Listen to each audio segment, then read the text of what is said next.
ചേട്ടാ, നമുക്കിനി ചർച്ചയാകേണ്ട പ്രധാന ഒരു വിഷയമാണ്. അതേപോലെ കേരളം എല്ലായിടത്തും ഒരു ഉറ്റുനോക്കുന്ന 5 വ്യക്തികളുണ്ട്. ഈ പാർട്ടി വിട്ട് മാറിപ്പോകുന്നത് ഒരു ചെറിയ കാര്യമൊന്നുമല്ല. പക്ഷേ പോകില്ല എന്ന് വിശ്വസിച്ചിരുന്ന പാർട്ടിയുടെ ചെറിയ പിണക്കങ്ങൾ അംഗീകരിക്കപ്പെടാത്തലുകളായി മാറി അങ്ങനെ പോയ 5 വ്യക്തികളുണ്ട്. ഒന്നാമത്തത് കൊട്ടാരക്കരയിലെ ഐഷ പോറ്റി. രണ്ടാമത്തത് പിന്നുള്ള 2 പേര് കണ്ണൂരിൽ നിന്ന് തന്നെയാണ്, ടി.കെ. ഗോവിന്ദനും കുഞ്ഞികൃഷ്ണനും. പിന്നീടുള്ളത് PV അൻവറാണ്. അദ്ദേഹം ബേപ്പൂരാണ് മത്സരിക്കുന്നത്. ആലപ്പുഴയിൽ നിന്നും അമ്പലപ്പുഴയിലെ സ്ഥാനാർത്ഥിയാകുന്ന G. സുധാകരൻ. ഈ 5 പേരുടെ ആ ഒരു ഭൂരിപക്ഷം എങ്ങനെയായിരിക്കും? 5 മണ്ഡലങ്ങളാണ്. ആ 5 മണ്ഡലങ്ങളിലെയും പാർട്ടി സ്വാധീനവും അതേപോലെ ഇവരുടെ വ്യക്തി സ്വാധീനവും ഒക്കെ കണക്കിലെടുത്തിട്ടാണ് ഈ ഒരു ഭൂരിപക്ഷ കണക്കിലേക്ക് എത്തുന്നത്. ഈ 5 മണ്ഡലങ്ങൾ CPM-ന് ഒരു അടിയാകുമോ? ഇതിനകത്തെ ഈ ചെറിയ പിണക്കങ്ങളല്ല, കുട്ടികളുടെ പരിഭവമല്ല. ഒരു വ്യക്തിയെ എത്ര കണ്ട് ഹരാസ് ചെയ്യാമോ അത്ര കണ്ട് ഈ പാർട്ടി ഇവരെ എല്ലാം ഹരാസ് ചെയ്തിട്ടുണ്ട്. ആ ഹരാസ്മെന്റ്, നമ്മളെല്ലാം മനുഷ്യരാണ്. ഈ പാർട്ടി എന്ന് പറയുന്നത്, CPM എന്ന് പറയുന്ന പാർട്ടി കഴിഞ്ഞ 10 വർഷം കൊണ്ടുണ്ടായ ഒരു മാറ്റമാണ്. ഇങ്ങനെ ഇത്രയും, അല്ലെങ്കിൽ 10 വർഷത്തിനപ്പുറമായിരുന്നാലും ചില വ്യക്തികളെ തെരഞ്ഞു പിടിച്ച് ഹരാസ് ചെയ്യുന്ന രീതി, അതിൽ ഈ ഹരാസ്മെന്റ് സഹിക്കാതെയാണ് ഇപ്പോൾ ഐഷ പോറ്റി ആയാലും G. സുധാകരൻ ആയാലും ഇവരെല്ലാം തന്നെ പാർട്ടി വിട്ടുപോയത്. അപ്പോൾ ആ ഒരു കാര്യം ഒരു വലിയ കാര്യം തന്നെയാണ്. ഇപ്പൊ ഐഷ പോറ്റി സംബന്ധിച്ച്, ഐഷ പോറ്റി എന്ത് തെറ്റ് ചെയ്തിട്ടാണ്? ഇപ്പൊ മേഴ്സിക്കുട്ടി അമ്മ എന്ന് പറയുന്ന അവരുടെ പഴയ നേതാവ്, പഴയ MLA, കുണ്ടറയിലെ പഴയ MLA, കൊല്ലത്തെ വലിയ നേതാവ്, അവർ പറയുന്നത് ഇവരെ ഏരിയ കമ്മിറ്റിയിലേക്ക് ഞങ്ങൾ എടുത്തില്ലേ, ഞങ്ങൾ സ്ഥാനമാനങ്ങൾ നൽകിയില്ലേ, സ്ഥാനമാനങ്ങൾ നൽകാത്തത് കൊണ്ടാണോ അവർ പോയത്? അപ്പോൾ ഈ പോയവർക്കെല്ലാം സ്ഥാനമാനം കിട്ടാത്തത് കൊണ്ടാണെന്നും അവർ സ്ഥാനമോഹികളാണ്. അതായത് നിൽക്കുന്ന കാലം അത്രയും ഇവരിങ്ങനെ പുകച്ചുകൊണ്ടേയിരിക്കും. ഇവരുടെ രീതി ഇങ്ങനെയാണ്. ഒരു പാർട്ടിക്ക് അതീതമായി ഒരാൾ വളർന്നു വരുന്നു എന്ന് കാണുമ്പോൾ അയാളെ പുകച്ചുകൊണ്ടേയിരിക്കും. ഈ പുകച്ചുകൊണ്ട് നിൽക്കുമ്പോൾ പുകച്ച് പുറത്ത് ചാടുന്ന രീതി വരെ നോക്കും. ഇതെല്ലാം കണ്ടിങ്ങനെ നിൽക്കുകയാണെങ്കിൽ അയാൾക്ക് നിൽക്കാൻ പറ്റും. പോട പുല്ല് എന്ന് പറഞ്ഞ് നിൽക്കുമെന്നുണ്ടെങ്കിൽ നിൽക്കാൻ പറ്റും. ഇല്ല എന്നുണ്ടെങ്കിൽ പുറത്ത് പോയി കഴിഞ്ഞാൽ പിന്നെ ഹരാസ്മെൻറ്റിൻ്റെ പരിധിയൊക്കെ കൂടും. അതുവരെ മിണ്ടാതിരുന്ന വലിയ വലിയ നേതാക്കളൊക്കെ പുറത്തിറങ്ങി കഴിയുമ്പോൾ, കാര്യം ഒന്ന് ചത്ത് മറ്റൊന്നിന് വളമാകണം എന്ന് പറയുന്ന, അല്ല ഒന്ന് ചീഞ്ഞ് മറ്റൊന്നിന് വളമാകും എന്നൊക്കെ പറയുന്ന പോലെ ഇയാൾ നിന്ന് കഴിഞ്ഞാൽ തൻ്റെ മുന്നോട്ടുള്ള പോക്കിന് ഇയാൾ ഒരു തടസ്സമായിരിക്കും എന്ന് പല നേതാക്കളും പരസ്പരം ഈ സംഘടനയ്ക്കകത്ത് കരുതും. കാര്യം എല്ലാവർക്കും സ്ഥാനമോഹമാണ് ഇപ്പോൾ ഉള്ളത്. ഇപ്പം നമുക്കൊരു ഉദാഹരണം ചോദിക്കുമ്പോൾ ഐഷ പോറ്റിയുടെ കാര്യം പറഞ്ഞു. കൊല്ലത്ത് വേറെ എത്ര നേതാക്കളുണ്ടായിരുന്നു? ഇവരാരും ഈ ഒരു സമയം വരെ മിണ്ടിയില്ലല്ലോ. എന്തുകൊണ്ട് മേഴ്സിക്കുട്ടി അമ്മ ഇതുവരെ മിണ്ടിയില്ല? വേറെയും നേതാക്കളുണ്ടല്ലോ. ഇപ്പൊ ഗുരുദാസൻ പോട്ടെ, അദ്ദേഹം വയസ്സായ ഒരാളെന്ന് പറയാം. പോട്ടെ, കൊട്ടാരക്കര ഈ ഒരു വിഷയമുണ്ട്. അവർ എത്ര കണ്ട് നല്ലൊരു കാൻഡിഡേറ്റ് ആയതുകൊണ്ടാണ് 3 തവണ ഈ പറയുന്ന പോലെ ഈ കൊട്ടാരക്കര എങ്ങനെ, അതൊരു കോൺഗ്രസ് ചായവുള്ളൊരു മണ്ഡലമായിരുന്നു, ഒരിക്കലും ഇടതു ചായവുള്ളൊരു മണ്ഡലമല്ല. അവിടെ നിന്നാണ് ഒരു അതികായനെയാണ് മലർത്തി അവർ പറയുന്നത്. അപ്പോൾ അവരെ ഒരു ഇല്ലാത്ത കുറ്റങ്ങൾ ആരോപിച്ചു കൊണ്ടായിരുന്നു. അങ്ങനെയാണ് ഐഷ പോറ്റി മാറി വന്നു കഴിഞ്ഞപ്പോൾ അവർ സ്ഥാനമോഹിയാണ് അടച്ചാക്ഷേപിക്കുക, വേറെ എന്തൊക്കെ പറയണ്ടോ. ചില പദശകലങ്ങൾ ഇങ്ങനെ ഇവരെ ഉണ്ടാക്കി വെച്ചിട്ടുണ്ട്. വർഗവഞ്ചകൻ, സ്ഥാനമോഹി, കുലംകുത്തി, ഇങ്ങനെയൊക്കെ പറയുന്ന പോലെ ഇതങ്ങെടുത്ത് ചാർത്തും. പക്ഷെ ഇതൊക്കെ മനസ്സിലാക്കുന്ന, അതായത് വെറും പാർട്ടിക്കാർ മാത്രമല്ലല്ലോ, ഒരു മണ്ഡലത്തിൽ ഇവരുടെ പാർട്ടിക്കാർ മാത്രമല്ലല്ലോ വോട്ടേഴ്സ് ഉള്ളത്, നിഷ്പക്ഷരുണ്ടല്ലോ.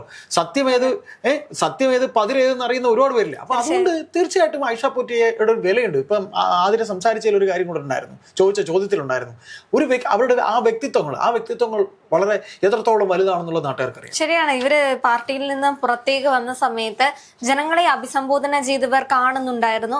അപ്പൊ ആ ഒരു കാഴ്ചയിൽ ഇപ്പൊ ഐഷ പോറ്റി ജനങ്ങളോട് സംസാരിച്ചു. എന്തുകൊണ്ട് താൻ പുറത്തേക്ക് വന്നു എന്നുള്ളതിന്റെ കൃത്യമായിട്ടുള്ള ഒരു ഉത്തരം ജനങ്ങൾക്ക് നൽകിയിട്ടുണ്ടായിരുന്നു. ജനങ്ങൾക്ക് ഇനിയിപ്പോ ചോദിക്കേണ്ട, ഐഷ പോറ്റി ഈ സ്ഥാനം മോഹിച്ചിട്ടാണെന്ന് മറ്റവർ പറഞ്ഞു കഴിഞ്ഞാലും ഇവര് ഏത് പാർട്ടിയിലാണ് പ്രവർത്തിച്ചിട്ടുണ്ടായിരുന്നത്. CPM അങ്ങനെ പറഞ്ഞിട്ടുണ്ടെങ്കിൽ പോലും, പക്ഷേ CPM-ന്റെ നിലപാടിന്റെ അപ്പുറത്തേക്കും ഐഷ പോറ്റി നമുക്ക് ഉത്തരം തന്നിട്ടുണ്ട് എന്തുകൊണ്ടാണ് പുറത്തേക്ക് വന്നതെന്ന്. അതുകൊണ്ട് കൊട്ടാരക്കരയിലെ ഐഷ പോറ്റി എന്തുകൊണ്ട് നിൽക്കുന്നു എന്നുള്ളതിന് ഉത്തരം നമുക്കറിയാം. ഇനി അമ്പലപ്പുഴയിലേക്ക് വരികയാണെങ്കിൽ G. സുധാകരൻ എന്തുകൊണ്ടാണ് ഇത്തരത്തിലൊരു തീരുമാനമെടുത്തത്? CPM-ന്റെ ഏതൊക്കെ നിലപാടുകൾ കൊണ്ടാണ് അദ്ദേഹം പാർട്ടിയിൽ നിന്നും പുറത്തേക്ക് വരാറ് കാരണമായത്? ഇതിന് ഉത്തരം ജനങ്ങൾക്കറിയാം. അമ്പലപ്പുഴയിൽ ഒരാളോട് പോയി ചോദിച്ചു കഴിഞ്ഞാലും, അമ്പലപ്പുഴ മാത്രമല്ല, അതായത് ആലപ്പുഴയിൽ CPM എന്ന് പറയുന്നത് ഈ പറയുന്ന പോലെ SDPIയുടെ കയ്യിലായി കഴിഞ്ഞിട്ട് എത്രയെങ്കിലും കാലമായി. H. സലാമിന്റെ മുഖത്തെഴുത്തിലുണ്ട് അയാളൊരു ഈ പറയുന്ന പോലെ ഒരു വർഗ, ഈ SDPI. പക്ഷെ പറഞ്ഞു കേൾക്കുമ്പോൾ അവർക്ക് SDPIയെ പറ്റി ഒരു അക്ഷരം അറിയില്ല, അവർക്ക് അതുമായി ഒരു ബന്ധവും ഇല്ല. SDP ആയിട്ട് ബന്ധമുള്ളത് കോൺഗ്രസിനും അല്ലെങ്കിൽ നമ്മൾ കണ്ട മയക്കുമരുന്ന് കേസുമായി ബന്ധപ്പെട്ട് ഏരിയ കമ്മിറ്റി അംഗങ്ങളായവരുടെ ലോറിയിലാണ് മയക്കുമരുന്ന് കടത്തിയായിട്ടുള്ള ബന്ധപ്പെട്ട. പക്ഷേ ചേട്ടാ, അതിന്റെ ഒരു പ്രത്യേകത, നമ്മളത് കണ്ടിട്ടുണ്ടെങ്കിലും തെളിവുകളുണ്ടെങ്കിലും അറസ്റ്റ് ചെയ്തിട്ടുണ്ടെങ്കിലും അതിൽ ഒരു പ്രശ്നവുമില്ലാതെ തള്ളിക്കളയാനും നിഷ്പ്രയാസം പ്രതിരോധിക്കാനും അറിയാവുന്ന ആൾക്കാരായതുകൊണ്ട് തന്നെ അവരത് പറയും, അത് വെറും കൂമപ്പൊടി വല്ലതാണെന്ന് ചിലപ്പോൾ പറയുമായിരിക്കും. നമ്മൾ കണ്ടിട്ടുള്ളതാണ്, ആ ഒരു വാർത്ത വന്നിട്ടുണ്ട് അല്ലെങ്കിൽ അതിൽ FIR ഇട്ടിട്ടുണ്ട്, അതൊന്നും ഇവിടെ പ്രസക്തമല്ല. അവിടെ നമ്മൾ ഈ ഒരു ചോദ്യം ചോദിക്കുമ്പോൾ പറയും SDP ആയിട്ട് ഞങ്ങൾക്ക് ഒരു ബന്ധവും ഇല്ല. ഇനി ബാക്കി 2 മണ്ഡലങ്ങളിലേക്ക് എടുക്കുകയാണെങ്കിൽ TK ഗോവിന്ദൻ തളിപ്പറമ്പിലാണ് മത്സരിക്കുന്നത്. എന്തുകൊണ്ടാണ് TK ഗോവിന്ദൻ തളിപ്പറമ്പിൽ ഈ പാർട്ടിയിൽ നിന്ന് മാറി UDFന്റെ സപ്പോർട്ടോടുകൂടി മത്സരിക്കേണ്ടി വന്നത്? അത് കളം മാറ്റി ചവിട്ടിയത് ഒരു അദ്ദേഹം ഒരിക്കലും അദ്ദേഹത്തിന് സ്ഥാനാർത്ഥി ആകണമെന്നല്ല പറഞ്ഞത്. അവിടെ സ്ഥാനാർത്ഥിയായി വരേണ്ടത് ശ്യാമള അല്ല എന്നൊരു വാക്ക് മാത്രമാണ് അദ്ദേഹം പറഞ്ഞത്. അതിൽ സുകന്യ ഉണ്ടായിരുന്നു, ആ പാനലിൽ പേരിൽ സുകന്യ ഉണ്ടായിരുന്നു, ജെയിംസ് മാത്യുവിന്റെ ഭാര്യ സുകന്യയുടെ പേരുണ്ടായിരുന്നു, വേറെയും നേതാക്കൾ. തളിപ്പറമ്പ് ഇത് communist party of India Marxist അല്ലേ, അല്ലാതെ കേരള കോൺഗ്രസോ അല്ലെങ്കിൽ കോൺഗ്രസോ അല്ലല്ലോ. ഇത് കുടുംബവാഴ്ച. ഇപ്പൊ PK ശ്യാമള എന്ന് പറയുന്ന ജില്ലാ കമ്മിറ്റി അംഗത്തിന് മത്സരിച്ചുകൂടാന്നൊന്നും പറഞ്ഞില്ല. അവര് ഈ പറയുന്ന രീതിയിൽ ഗോവിന്ദൻ എന്ന് പറയുന്ന വ്യക്തി, TK ഗോവിന്ദൻ ചോദിക്കുന്നത്, ഞങ്ങൾ അവിടെ ഇരുന്ന് കൂടി നമ്മൾ എടുത്ത പാനലിൽ നമ്മൾ എഴുതി സെക്രട്ടേറിയറ്റിന് വിട്ട പാനലിൽ 3 പേരുണ്ടായിരുന്നു, അത് ഒറ്റ പേരാക്കി വിട്ടത്. അതാരാണ് എഴുതി വിട്ടത്? അതാരാണ് ഒറ്റ പേരാക്കി? സെക്രട്ടറി തന്നെ ആയിരിക്കും, സ്വന്തം ഭാര്യയുടെ പേര് എഴുതി വിട്ടത്. അപ്പൊ തളിപ്പറമ്പ് ആയതുകൊണ്ട്, സ്വന്തം പാർട്ടിക്കാരുടെ മണ്ഡലം ആയതുകൊണ്ട് എന്തുമാകാമെന്നാണോ? പാർട്ടി എന്ന് പറയുന്ന കുടുംബവാഴ്ചയല്ലല്ലോ, പാർട്ടി ആർക്കും തീരെഴുതി കൊടുത്തതല്ലോ.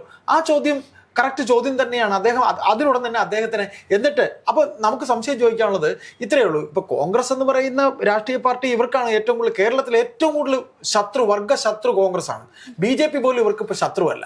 അപ്പൊ അത് ശത്രുക്കളായിട്ടുള്ള ഇപ്പൊ സുധാകരൻ ഇപ്പോൾ ഷാള് സ്വീകരിച്ചു എന്നൊക്കെയുള്ള കുറ്റമൊക്കെയാണ് പറയുന്നത്. അങ്ങനെയെങ്കിൽ സരിൻ പാലക്കാട് നിന്ന് കോൺഗ്രസ് പാളയത്തിൽ നിന്ന് ഇവിടെ വന്നു, KP അനിൽകുമാർ അവിടുന്ന് നേരെ ചാടി ഇവിടെ വന്നു. അപ്പോൾ അവരുടെ ഏറ്റവും വർഗ ശത്രുക്കളായി ഇവരല്ലേ ഷാൾ കൊടുത്ത് സ്വീകരിച്ചത്? ഈ ദേവസ്വം ബോർഡ് പ്രസിഡന്റ് ആയിരുന്ന പ്രശാന്തിനെ സ്വീകരിച്ചത് ആര്? ഇവരല്ലേ സ്വീകരിച്ചത്? അപ്പൊ അവർക്കെല്ലാം ആകാം. മറിച്ച്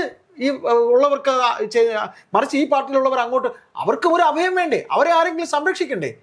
അപ്പൊ അതിനെന്തിനാണ് ഇത്ര വില പിടിക്കുന്നത്? തീർച്ചയായും. അത് കഴിഞ്ഞിട്ട് പയ്യന്നൂർ എടുക്കുകയാണെങ്കിൽ കുഞ്ഞികൃഷ്ണൻ മത്സരിക്കുന്നുണ്ട്. കുഞ്ഞികൃഷ്ണൻ എന്തിനാണ് ഇവിടെ മത്സരിക്കുന്നത്? കുഞ്ഞികൃഷ്ണന്റെ തെരഞ്ഞെടുപ്പ് പന്തലിൽ അപ്പുറത്തേക്ക് വന്ന് കുഞ്ഞികൃഷ്ണനെ പറ്റിയിട്ട് എന്തെങ്കിലും പറഞ്ഞു കഴിഞ്ഞാൽ അപ്പുറത്തുനിന്ന് കുഞ്ഞികൃഷ്ണൻ എന്തെങ്കിലും വിളിച്ചു പറഞ്ഞാൽ പാർട്ടിക്ക് അത് താങ്ങാൻ പറ്റില്ല. അതാണ് സത്യാവസ്ഥ. അദ്ദേഹം കലഹിച്ചുകൊണ്ടിരുന്ന നിരവധി വിഷയങ്ങൾ നമ്മുടെ ഈ സമൂഹത്തിൽ ചർച്ച ചെയ്യപ്പെട്ടതാണ്. അതുകൊണ്ട് തന്നെ കുഞ്ഞികൃഷ്ണൻ എന്തിനാണ് മത്സരിക്കുന്നതെന്ന് നമുക്കറിയാൻ പറ്റും. ഈ കുഞ്ഞികൃഷ്ണനും GSും തമ്മിലൊരു ഇഴയടപ്പമുണ്ട്. കാരണം ഇവിടെ രണ്ടിടത്തും പ്രധാന വിഷയം എന്ന് പറയുന്നത് രക്തസാക്ഷിയാണ്. ഈ 2 സ്ഥലത്തെയും രക്തസാക്ഷികളുടെ വോട്ട് വേണ്ട എന്ന് പാർട്ടി പറഞ്ഞിട്ടുണ്ടായിരുന്നു.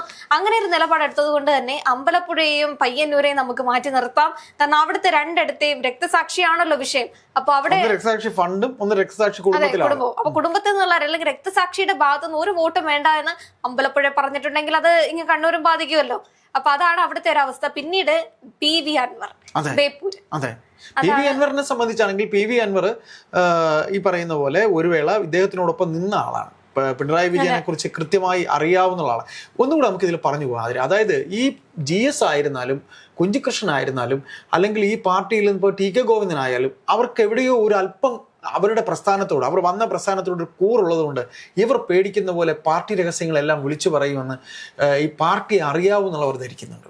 കാര്യം അങ്ങനെയെല്ലാം വിളിച്ച് പറയില്ല. കാര്യം എവിടെയോ ഒരു അല്പം പാർട്ടി കൂറ് ഇവരിലുണ്ട് എന്ന്. ഇപ്പോൾ G സുധാകരനെ സംബന്ധിച്ച് ബേബിക്കറിയാം, MA ബേബിക്കറിയാം, G സുധാകരൻ എല്ലാം വിളിച്ച് പറയുന്നത്. ആ ഒരു ഭയം ഇവരെ അലട്ടുന്നുണ്ട്. കാര്യം ഈ പാർട്ടി അഴിക്കോടൻ രാഘവന്റെ മരണം മുതൽ കൃഷ്ണപിള്ളയുടെ മരണം മുതൽ ഇങ്ങേയറ്റം കൃഷ്ണപിള്ളയുടെ സ്മാരകം തകർത്തതിൽ വരെ വലിയ രഹസ്യങ്ങളുണ്ട്. ഇപ്പൊ കണ്ണൂർ തന്നെ കാരായി രാജൻ മത്സരിക്കുന്നുണ്ട്. അതറിയാമല്ലോ, നമ്മൾ വിഷയം മാറിപ്പോകുന്നതല്ല. കാരായി രാജൻ മത്സരിക്കുന്നുണ്ട്. കാരായി രാജൻ എന്ന് പറയുന്ന ആരാണ്? TP വധക്കേസിലെ ആസൂത്രണം അറിയാവുന്നവരും ഇവിടെയുണ്ട്. അപ്പൊ പല രഹസ്യങ്ങളും ഇവരുടെ നാവിൻ തുമ്പിലാണ് എന്നുള്ള പേടിയുണ്ട്. പക്ഷെ ഇവരാരും പറയുമെന്ന് ഈ CPM എന്ന് പറയുന്ന പാർട്ടിയെ അറിയുന്നവർ ഒരിക്കലും വിശ്വസിക്കില്ല. അപ്പം നമ്മൾ കുഞ്ഞികൃഷ്ണന്റെ കാര്യത്തിലേക്ക് നമ്മൾ വരുമ്പോൾ, കുഞ്ഞികൃഷ്ണൻ എന്ന് പറയുന്ന നേതാവ്, നമ്മൾ കുഞ്ഞികൃഷ്ണനിലെ പറഞ്ഞ അവസാനിപ്പിച്ച നമ്മൾ PV അൻവറിലേക്ക് എത്തി. അതെ, PV അൻവർ. അപ്പോൾ PV അൻവറിനെ സംബന്ധിച്ച് PV അൻവർ എന്നു മുതലാണ് ഈ പറയുന്ന രീതിയിൽ മുഖ്യമന്ത്രിയിൽ നിന്ന് അകലാൻ തുടങ്ങിയെന്ന് വെച്ചാൽ P ശശി എന്ന് പറയുന്ന ഒരു പൊളിറ്റിക്കൽ സെക്രട്ടറി, അത് അദ്ദേഹത്തിന്റെ പാർട്ടിക്കാരനായ മുഖ്യമന്ത്രിക്ക് പിന്നെ ഈ പറയുന്ന ആഭ്യന്തര വകുപ്പ് കൈകാര്യം ചെയ്യാൻ പ്രീവിയസ് എക്സ്പീരിയൻസ് നയനാറിന്റെ ഭരണകാലത്ത് ഉണ്ടായിരുന്ന പൊളിറ്റിക്കൽ സെക്രട്ടറി പോസ്റ്റിലിരുന്ന ശശിയെ കൊണ്ടുവന്ന് അവരോധിക്കുന്നു. അവിടെ മുതലാണ് അജിത് കുമാർ, പിന്നെ ഈ പറയുന്ന അൻവർ മുഖ്യമന്ത്രി, ഇങ്ങനെ ഇവർ 3 പേരും ഒരു അടുപ്പം ഉണ്ടായിരുന്നു. അതിനിടയിലേക്ക് ഒരാൾ വരുന്നു, വെട്ടാൻ ഏറ്റവും എളുപ്പം അൻവറാണെന്ന് കണ്ട് ശശി ആ ത്രയം പൊളിക്കുന്നു. അങ്ങനെയാണ് അൻവർ അല്ലാതാകുന്നത്. അൻവറിനെ സംബന്ധിച്ച് അൻവറിന് ഒരുപാട് കാര്യങ്ങൾ അറിയാം. അൻവർ ഈ പാർട്ടിയുടെ പിണറായി വിജയന്റെ പല കാര്യങ്ങളും, ഇപ്പൊ പൂരം കലക്കിയ കാര്യം മുതൽ ഈ പറയുന്ന അജിത് കുമാറിന്റെ കഴിഞ്ഞ ഭരണകാലത്തുണ്ടായ സ്വപ്നയുമായി ബന്ധപ്പെട്ടുണ്ടായ വിവാദം, സ്വപ്ന സുരേഷുമായി ബന്ധപ്പെട്ടുണ്ടായ വിവാദം, UAE എംബസിയുമായിട്ടുള്ള വിവാദം തുടങ്ങിയിട്ട് പല പല പല പല രഹസ്യങ്ങളും അദ്ദേഹത്തിന് അറിയാം.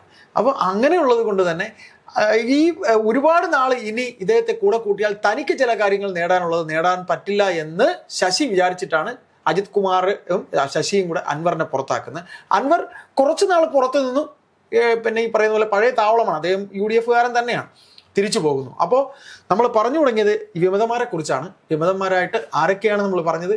ജി സുധാകരൻ പറഞ്ഞു, ഐഷ പോറ്റി ഉണ്ടായിരുന്നു, TK ഗോവിന്ദൻ, വി കുഞ്ഞികൃഷ്ണൻ, അതേപോലെ തന്നെ PV അൻവർ. 5 വിമതരാണ്, ശക്തരായിട്ടുള്ള 5 പേർ. ഈ 5 പേർ മത്സരിക്കുന്നതിൽ ഏറ്റവും കുറഞ്ഞത് 4 പേരെങ്കിലും, 2 പേരെങ്കിലും വിജയതിലകം അണിയുന്നതിന് നമുക്ക് വിശ്വസിക്കാം. കാര്യം ഐഷ പോറ്റി ജയിക്കും, അത് ഉറപ്പാണ്. കൊട്ടാരക്കര ഐഷ പോറ്റി നല്ലൊരു മത്സരം കാഴ്ചവെക്കും. ജയിക്കേണ്ടത് കൊട്ടാരക്കരക്കാരുടെ ആവശ്യമാണ്.